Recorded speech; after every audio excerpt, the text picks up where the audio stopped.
असम विधानसभा चुनाव को लेकर झारखंड में भी इसकी सरगर्मी देखने को मिल रही है। तभी वोटिंग शुरू होने से पहले ही मुख्यमंत्री हेमंत सोरेन ने असम की जनता के लिए एक पोस्ट साझा किया। इस पोस्ट में वह यह कहते नजर आए कि असम का संग्राम सफल होगा।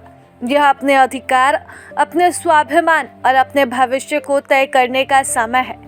असम की क्रांतिकारी भूमि के शोषित वंचित समाज समेत अन्य अधिकार और उज्जवल भविष्य के लिए यह मतदान है। वहीं दूसरी ओर कल्पना सोरेन ने भी असम के लोगों के लिए खुला पत्र जारी किया। लोगों के लिए इस खुले पत्र में उन्होंने संदेश दिया और लिखा कि इस देश के आदिवासी समाज के दर्द को समझने और महसूस करने का अवसर मिला है। असम के चाय बागानों में काम करने वाले हमारे आदिवासी भाई बहनों की कहानी सिर्फ मेहनत की नहीं बल्कि एक लंबे और गहरे अन्याय की कहानी है। पीढ़ियों पहले उन्हें उनके घरों से दूर लाया गया और इस धरती से जोड़ा गया। उन्होंने बिना किसी शर्त के इसे अपना सब कुछ दे दिया, अपना श्रम, अपना जीवन व अपनी आने वाली पीढ़ियाँ। लेकिन आज एक सीधा सवाल खड़ा होता है कि क्या इस समाज को उसका अधिकार मिला? सच्चाई यह है कि आज भी असम का आदिवासी समाज अपने मूल अधिकार एसटी के संवैधानिक दर्जे से वंचित है। यह केवल एक प्रशासनिक निर्णय नहीं बल्कि एक ऐसी पीड़ा है जो हर उस परिवार में महसूस होती है जहां सपनों को पहचान के अभाव में सीमित कर दिया जाता है। जब किसी बच्चे को यह महसूस कराया जाता है कि वह इस देश के ढांचे से पूरी तरह स्वीकार नहीं किया गया, तो वह केवल उसका नहीं बल्कि पूरे समाज का नुकसान है।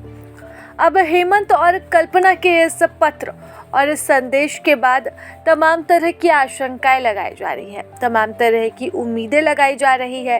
क्योंकि हेमंत सोरेन ने इस बार असम विधानसभा चुनाव के जरिए जेएमएम को एक राष्ट्रीय पहचान दिलाने की भी ठानी है।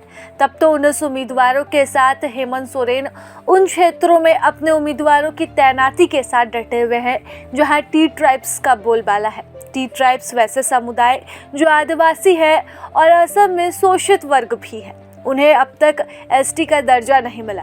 इस मुद्दे के साथ हेमंत सोरेन ने इस चुनाव के रुख को अपनी ओर मोड़ने का काम किया है।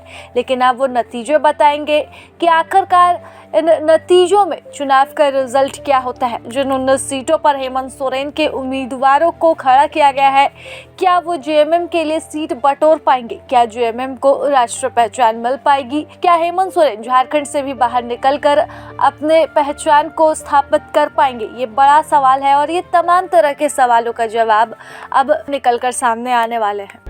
प्रभातखबर.com, विश्वास वही, रफ्तार नहीं।